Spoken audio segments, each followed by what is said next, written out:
많은 사람들이 인생 한번 폼나게 살아보겠다고, 멋지게 살아보겠다고 아둥바둥하면서 사는 것 같습니다. 저 개인적으로 볼 때는 한국이 진짜 아둥바둥하게 사는 것 같습니다. 이걸 좋게 표현하면 진짜 열심히 산다.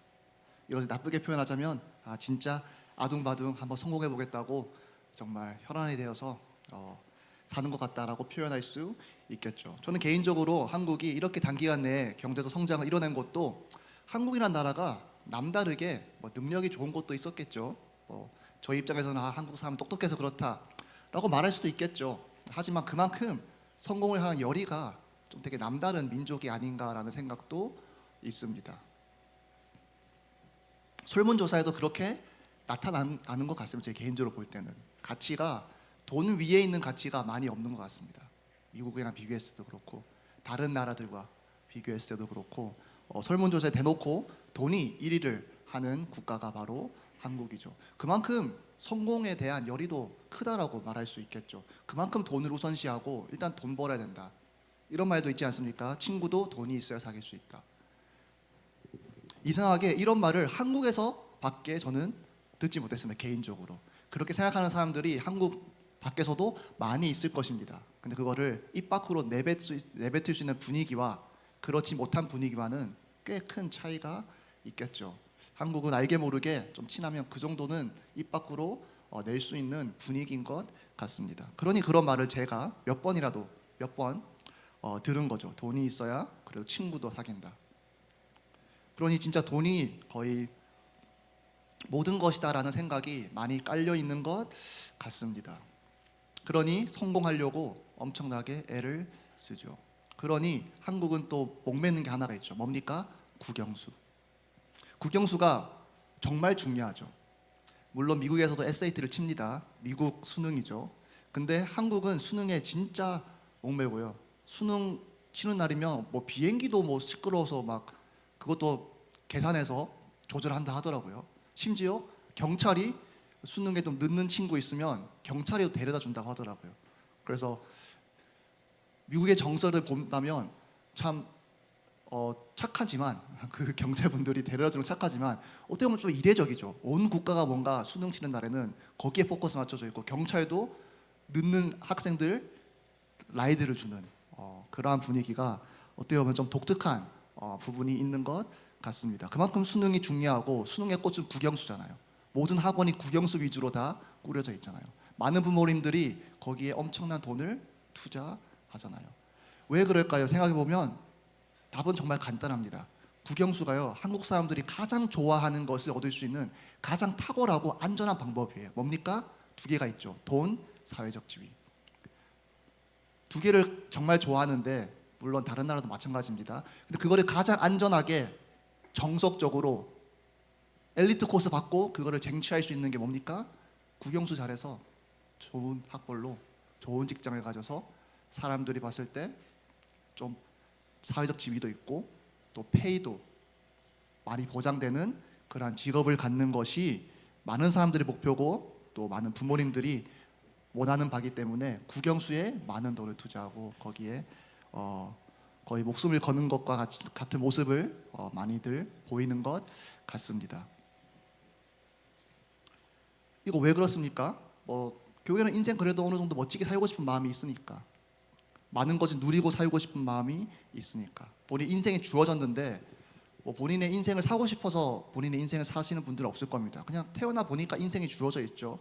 근데 이미 주어진 인생이니까 그래도 멋지게 살고 싶은 마음은 다 있잖아요. 그래서 가장 안전하고 가장 또 누가 봐도 멋있게 살 수 있는 게 그래도 사회적 지위도 있고 돈도 좀 있고 그러한 모습으로 살아가는 게 맞다라고 생각하니까 많은 사람들이 성공을 하고 싶어하는 게 아닌가라는 개인적인 생각을 해 봅니다.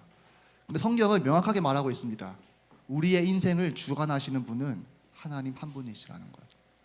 우리의 인생을 키를 쥐고 계신 분은 국영수가 아니라요, 수능이 아니라요, 학벌이 아니라요, 직업이 아니라요, 여러분이 축적할 수 있는 재산의 양이 아니라요, 하나님이 우리의 인생을 쥐고 계시고 움직이시고 주관하신다라고 성경은 명백히 말하고 있습니다. 히브리서 1장 3절에 보면 그의 능력의 말씀으로 만물을 붙드시며라고 말하고 있습니다. 만물을 붙드는 것이 어떠한 세상의 권력이 아니라, 어떤 돈의 논리가 아니라, 어떠한 시스템이 아니라, 어떤 권력자들이 아니라 하나님이 만물을 붙드신다라고 말하고 있습니다. 그러면 시편에서는 104편 29절에 보면 주께서 낫을 숨기신즉 그들이 떨고 주께서 그들의 호흡을 거두신즉 그들은 죽어 먼지로 돌아가나이다라고 말하고 있습니다. 그 숨을 붙드시는 분도 누구십니까? 하나님이십니다. 그 숨을 애초에 불어주신 분이 하나님이시잖아요. 창세기를 보면 흙이었던 존재에 불과했는데 거기에 생기를 불어넣으신 분이 하나님이십니다. 그 생기를 거두시는 것도 하나님이시다라고 시편은 말하고 있죠. 게다가 시편 똑같은 그 편의 14절에 보면 그가 가축을 위한 풀과 사람을 위한 채소를 자라게 하시며 땅에서 먹을 것이 나게 하셔서라고 말하고 있습니다. 많은 사람들은 아주 과학적인 이유를 갖다 댈 것입니다. 풀이 자라는 이유. 햇빛이 있어서고 바람이 불어서고 땅이 있어서고 물이 있어서라고 말할 것입니다. 근데 성경은 이 모든 자연 현상 뒤에 있는 것을 말하고 있습니다. 근본적인 원인을 말하고 있습니다. 누가 풀을 자라나게 하셨습니까? 하나님이 풀을 자라나게 하셨다라고 말하고 있습니다. 물이 왜 물처럼 행동할까요? 자연 세계에서요, 이거를 설명할 수 있는 언어들은 있을 것입니다. 근데 근본적으로요, 물은 왜 물처럼 행동하는가? 하나님이 물을 그렇게 만드셨어요.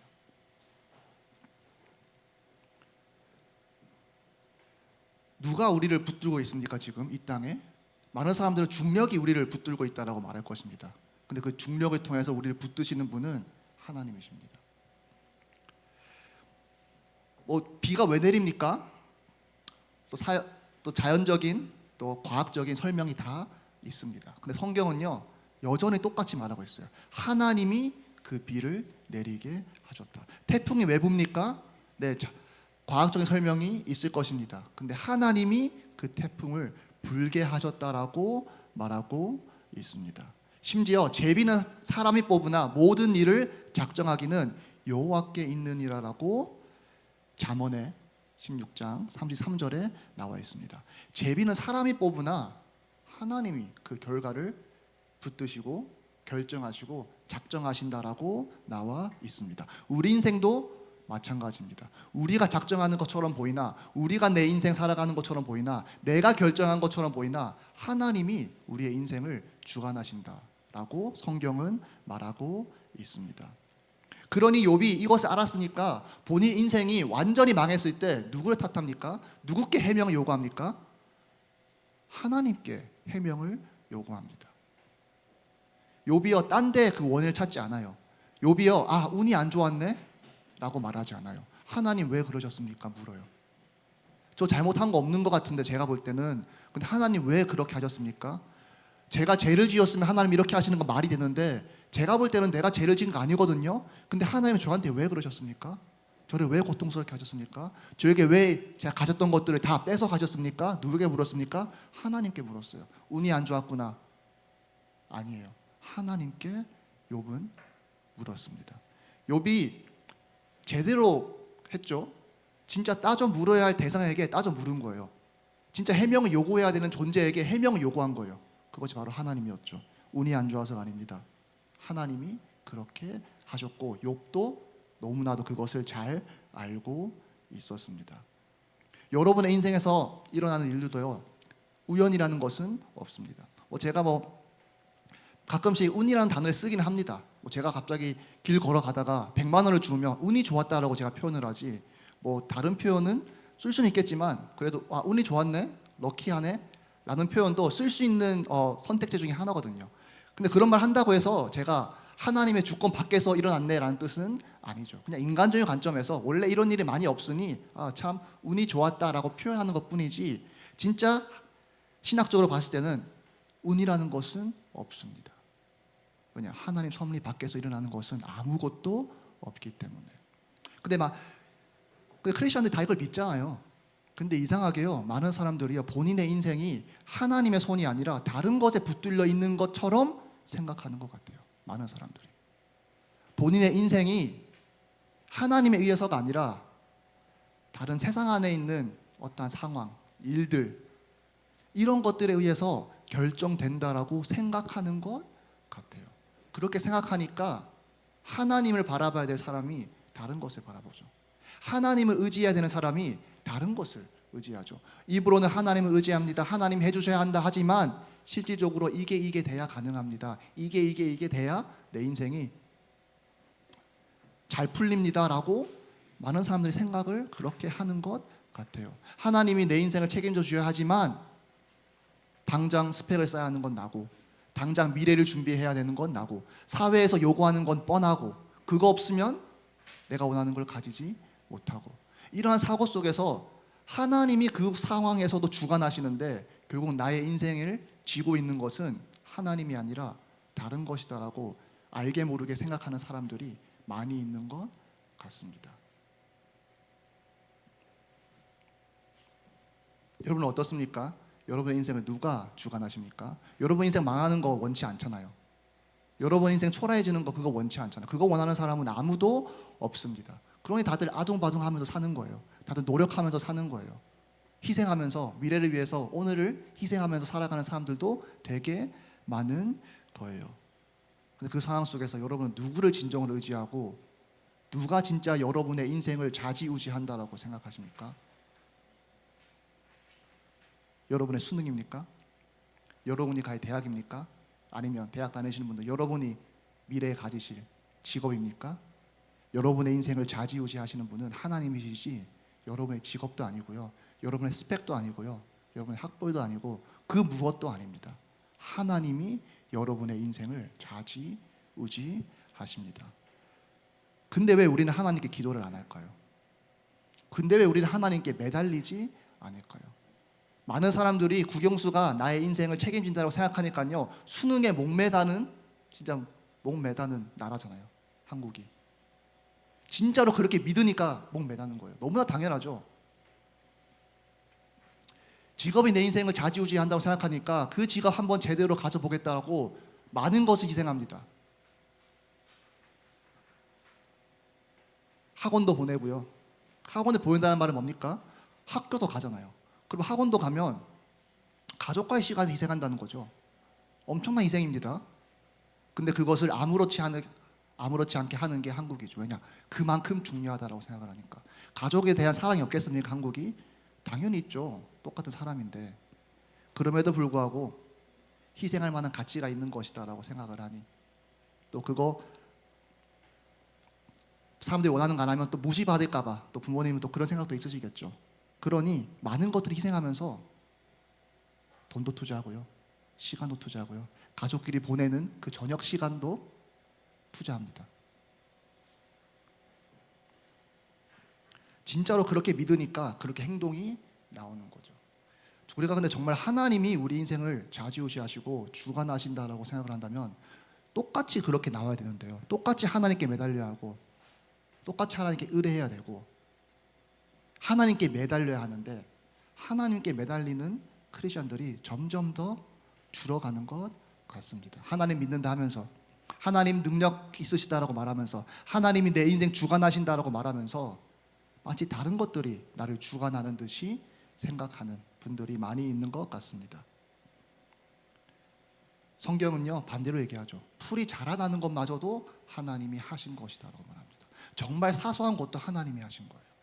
새가 나가서 날다가요, 먹이를 발견해서 먹었어요. 누가 먹이신 겁니까? 하나님이 먹이신 겁니다. 새가 운이 좋았던 것이 아니에요. 그냥 자연 현상이 원래 그랬던 거 아니에요. 원래 그런 건 없습니다, 여러분. 여러분 그거 아세요? 과학적으로 중력이요, 진짜 조금만 강했잖아요, 이 지구는 없다라고 합니다. 진짜 조금 약했잖아요, 이 지구 여전히 없다라고 합니다. 그거 아세요? 지구가 조금만 더 빠르게 회전했잖아요, 지구가 없다라고 합니다. 조금만 느리게 회전했다 하잖아요, 똑같습니다. 이 지구가 존재할 수 없다라고 말합니다. 이 지구가요, 조금만 더 해로부터 멀어지잖아요, 우리가 살기가 진짜 촉박해집니다. 그리고 좀 더 멀어지면 아예 살 수가 없습니다. 좀만 더 가까우면요, 똑같습니다. 이런 게요 100개가 넘습니다, 과학적으로. 그래서 크리스토퍼 히친스라는 유명한 무신론자가 있죠. 그분은 무신론을 설파하다가 돌아가신 분이신데, 뭐 책도 많이 쓰고 되게 뭐 영향력을 많이 끼치신 분입니다. 그래서 막 무신론 이렇다 저렇다 이렇게 관심 있고 그 배우시는 분들은 히친스를 모를 수가 없는 그러한 인물이죠. 그러한 사람이 그래도 하나님이 있다라는 가장 강력한 증거를 하나를 뽑자면, 이유를 뽑자면 이걸 뽑았어요. 과학적으로 지구를 보니까 너무나도 디테일하고 너무나도 섬세하게 설계되어 있어서 창조주를 전제하는 것이 오히려 상식적으로 보일 정도로 강력한 증거라고 히친슨이 그렇게 직접 얘기했습니다. 많은 것들이 부인하는 사람입니다. 근데 그러한 사람도 과학적으로 팩트로 지구를 보니까 진짜 말도 안 되는 극악의 확률을 뚫고 지구가 있고 생명이 태어날 수 있는 그런 환경이 조성된 거예요. 하나님 믿는 사람 아닙니다. 안 믿고 죽었습니다. 그만큼 지구가 세밀하게 만들어졌고 운영되고 있다는 거예요. 지금도. 중력이 왜 오늘의 중력이 왜 어제의 중력과 같을까요? 원래 그런 건 없습니다. 하나님이 그렇게 만드셨고 하나님이 오늘도 그렇게 붙드시고 계시기 때문에 중력이 변함이 없는 거예요. 왜 중력이 안 강해집니까? 조금만 강해지면 저희 다 죽는데 하나님이 지금 이 순간도 중력을 그렇게 세밀히 조율하고 그렇게 붙들고 계시는 거예요. 누가 우리를 붙들고 있습니까? 중력이 아니라 하나님이 붙들고 계신 거죠. 그러한 세밀한 것까지도 하나님이 다 섭리안에서 주관하시기 때문에 저희가 오늘 지금 이 자리에서 숨을 쉬고 살아있을 수 있는 것입니다. 그러면서 룻기를 보면 이렇게 나와 있습니다. 보아스가 룻을 맞이하여 아내로 삼고 그에게 들어갔더니 여호와께서 그에게 임신하게 하심으로 그가 아들을 낳은지라. 많은 사람들이 젊은 남녀가 몸이 정상인 남녀가 만나서 서로 사랑해서 임신했다라고 말합니다. 정자와 난자가 만나서 한 생명이 잉태하였다라고 말합니다. 남편이 아내를 임신시켰다라고 말합니다. 하지만 룻기는 뭐라고 말하고 있습니까? 4장 13절에 보아스가 룻을 맞이한 것도 맞아요. 아내로 삼은 것도 맞아요. 그에게 들어간 것도 맞아요. 근데 누가 임신하게 하셨느냐? 여호와께서 그에게 임신하게 하심으로. 보아스가 아니죠. 여호와께서 그에게 임신하게 하심으로 아들이 태어났다라고 말하고 있습니다. 그 아들은 결국에는 몇 세대를 거쳐서 다윗을 낳죠. 그 다윗을 통해서 결국 누가 오십니까? 우리의 메시아신 예수 그리스도가 오십니다. 성경이 이걸 얘기하지 않았으면 저희는 많고 많은 커플들과 같이 봤겠죠. 많은 부부들이 애 낳지 않았습니까? 그것처럼 보겠죠. 그래서 성경은 말하고 있습니다. 하나님이 그에게 임신하게 하셨다. 우리의 인생을 주관하시는 분은 하나님이시지 다른 것이 아닙니다. 여러분이 왜 이 자리에 있습니까? 여러분의 생명을 있게 하신 분도 하나님입니다. 여러분의 아버지가 여러분의 어머니를 임신시킨 게 아니에요. 하나님이 똑같이 저희도 임신하게 하셨으므로 정자와 난자가 만났을 때 생명이 하나님이 또 그때 있게 하신 거예요. 그러니 여러분이 지금 오늘 이 자리에 있는 것입니다. 근데 많은 사람들은요 어떻게 생각하냐? 하나님이 아니라 남자 여자가 만나서 사랑했으니까 애가 태어났다. 정자와 난자가 만나서 생명이 잉태하였다. 부모가 돈을 벌어서 나에게 먹였으니까 돈이 나를 책임져 주었다 라고 생각합니다. 물론 돈이 중요한 건 맞습니다. 하지만 저희가 알아야 될 건 뭡니까? 하나님이 예수 그리스도처럼 기적적으로 보아스를 사용하지 않으시고 임신하게 하신 건 아니거든요. 저희가 볼 때는 너무나도 당연한 것이 벌어졌어요. 근데 그 속에서는 누가 숨었습니까? 하나님의 섭리가, 그 손길이 숨어져 있는 거예요. 그러니까 저희가 봤을 때는 돈이 나를 책임져 주는 것 같다라고 생각하지만 실질적으로는 하나님이 나를 책임지고 있었던 것입니다. 제가 유학 갔지 않습니까? 유학 왜 갔습니까? 제가 벌어서 갔습니까? 네, 아버지가 보내서 저는 갔습니다. 근데 누가 가게 만드셨습니까? 하나님이 가게 만드신 거예요. 누구를 통해서? 아버지를 통해서. 더 디테일하게 하면요, 아버지가 버신 돈을 통해서 또 저는 또 유학 생활을 했던 거예요. 불신자는 이걸 보고 아, 부모가 돈이 좀 있구나 이렇게 말하기도 합니다. 제 부신자 친구를 보면 유학 갔다 왔다 그러면, 게다가 또 제가 뭐 뉴욕에서 살았다 이러면 또 뭔가 있어 보이나 봐요. 별로 없는데. 그러면 아, 부모님이 그래도 여유로운 것 같다라고 말합니다.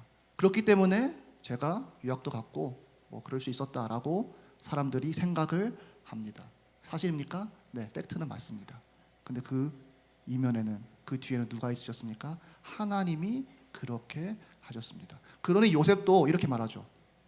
하나님이 그렇게 하셨다. 형제들 보고 당신들은 악을 행하기 위해서 그렇게 했지만 하나님은 선으로 그것을 바꾸셨다라고 말합니다. 뭐 요셉은 팔려 나갔고 저는 돈 내고 갔고 뭐 다른 겁니까? 아니요. 방법론이 달랐을 뿐이지 하나님이 요셉을 애굽에 보낸 것과 저를 미국에 보낸 것은 똑같습니다. 왜냐? 보내신 분은 한 분밖에 없으시기 때문에. 그럼 저만 그렇습니까? 뭐 제가 전도사니까 사역하는 사람이니까 하나님이 특별히 그렇게 역사하시는 것입니까? 아니요. 풀도 자라게 하시는 하나님도 지금도 여러분의 인생을 하나님이 주관하시고 붙드시고 계십니다. 근데 여러분은 하나님을 어떻게 대하고 있습니까? 여러분 인생 망하는 거 여러분 원치 않잖아요. 누구에게 의지하고 누구에게 목매달고 있습니까? 수능입니까? 학벌입니까? 직업입니까? 아니면 다른 어떠한 현실적인 조건들입니까? 그 조건들이요, 현실은 맞아요.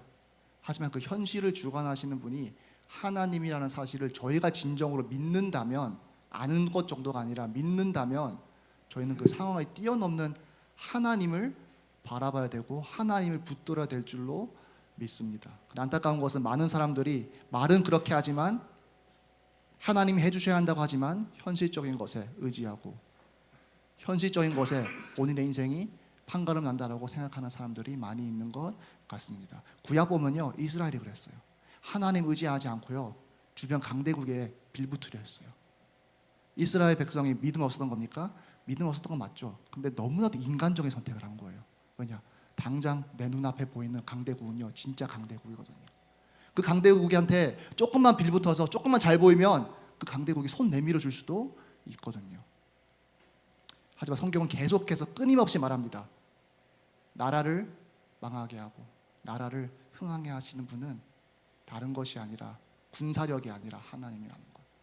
우리 인생도 마찬가지입니다. 우리 인생이 뭐 스펙, 뭐 재산, 다른 것들이 우리 인생의 흥망성쇠를 결정하는 것이 아니라 하나님이 결정하십니다. 이걸 진정으로 믿음으로, 뭐 현실적인 것은 저희가 따라서 해야 되겠죠. 하나님이 주권을 믿는다고 해서 저희 인생을 막살나는 것은 절대 아닙니다. 그러니 학생으로서 공부도 해야 됩니다. 학생으로서 준비해야 될 것 준비해야 됩니다. 하지만 그 과정에서 우리는 누구를 진정으로 의지해야 되느냐? 모든 것을 주관하시는 하나님, 풀마저도 자라게 하시는 하나님, 저희를 붙들고 있는 이 중력마저도 붙들고 계시는 하나님을 의지해야 될 줄로 믿습니다. 이게 정말 크리스천의 모습인 것 같아요. 제가 볼 때는 크리스천의 모습은 입술로 결정하는 것이 아니라 삶에서 결정납니다. 여러분과 불신자 친구들, 결정적인 차이가 여기에 있어야 된다라고 저는 생각을 해요. 불신자 친구들은요, 진짜 국영수에 목매고요, 현실적인 것들에 목매요. 왜냐? 그것들이 본인의 인생을 주관하는 한마디 신이기 때문에. 하지만 여러분의 신은 이 세상을 창조하시고 주관하시는 하나님입니다. 그러니 하나님을 의지하는 저희가 되었으면 좋겠습니다. 기도하시겠습니다. 아버지, 감사합니다. 이 세상을 창조하시고 저에게 생명을 주신 것을 감사드립니다. 이 세상의 모든 것이 하나님의 손길을 닿지 아니한 것이 없음을 고백합니다. 저희가 지금 드리는 마시는 공기마저도 하나님이 지금 이 순간 공급하여 주시는 것을 믿습니다. 하나님이 숨을 거두시면 막을 자 없고, 또 그 숨을 불어주시면 그것 또한 막을 자 없음을 저희가 진정으로 믿사오니, 저의 인생을 주관하시는 하나님을 바라보며 그분을 붙들며 그분을 의지하며 또 그분의 말씀대로 저희가 저 인생을 살아가는 저희 되게 하여 주시옵소서. 주 예수 그리스도의 이름으로 기도드렸습니다.